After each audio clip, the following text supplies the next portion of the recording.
Welcome to the podcast summary of SpongeBob SquarePants. Today's story is really about how SpongeBob SquarePants became much bigger than a hit cartoon.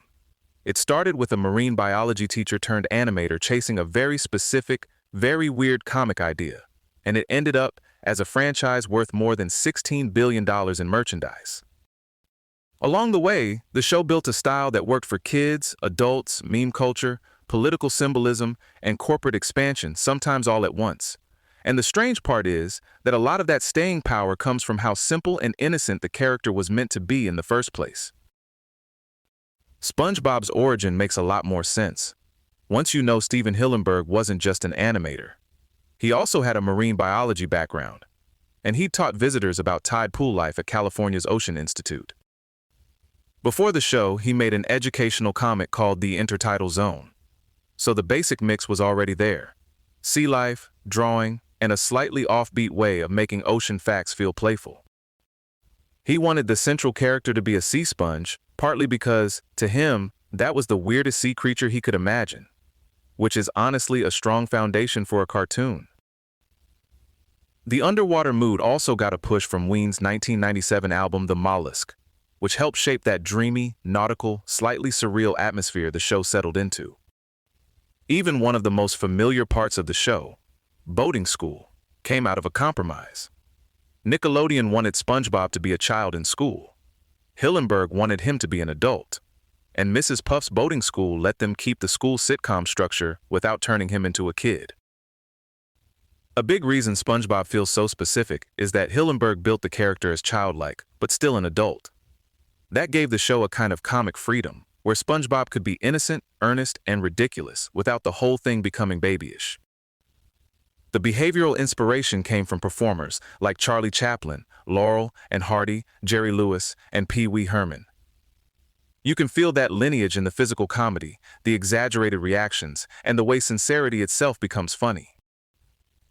The writing process also matters here. Instead of fully polished scripts, doing all the heavy lifting, premise writers build story outlines and storyboard teams add most of the dialogue and jokes.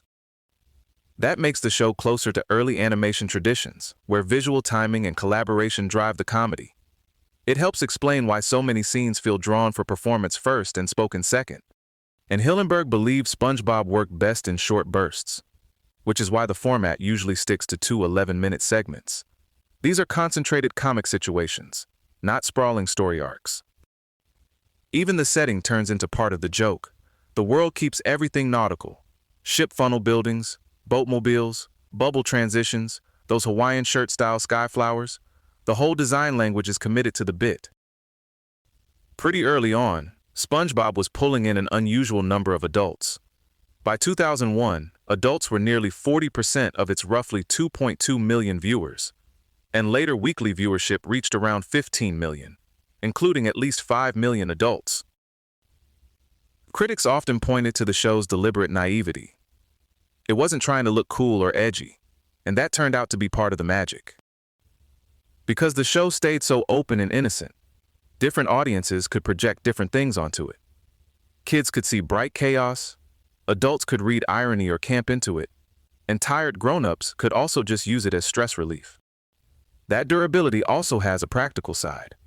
The show has a huge episode library, instantly recognizable expressions, and scenes where the emotional signal is very clear. That makes it perfect raw material for reuse, especially online. SpongeBob didn't just become memeable. It became one of the internet's shared visual vocabularies.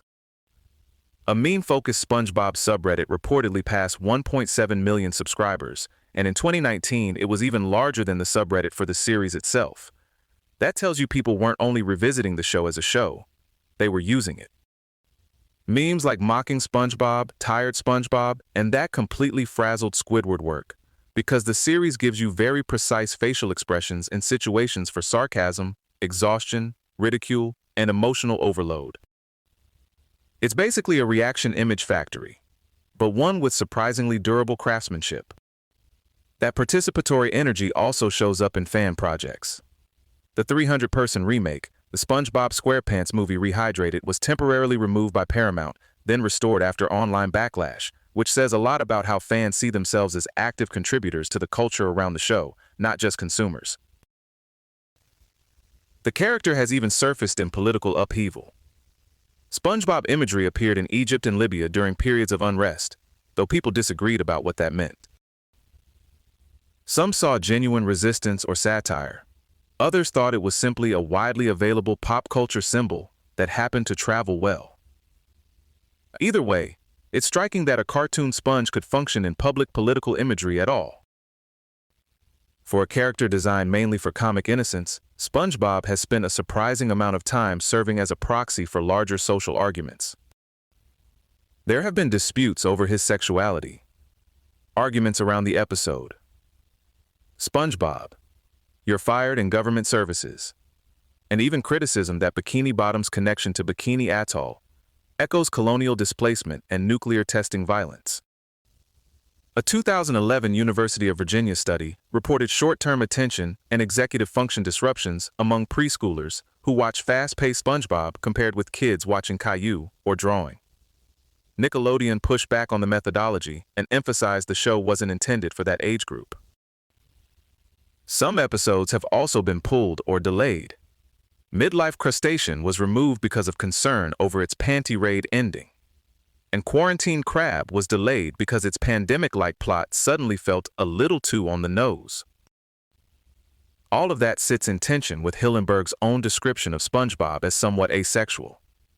It's a good reminder that audiences and institutions often load political meaning onto characters that weren't originally built to carry it.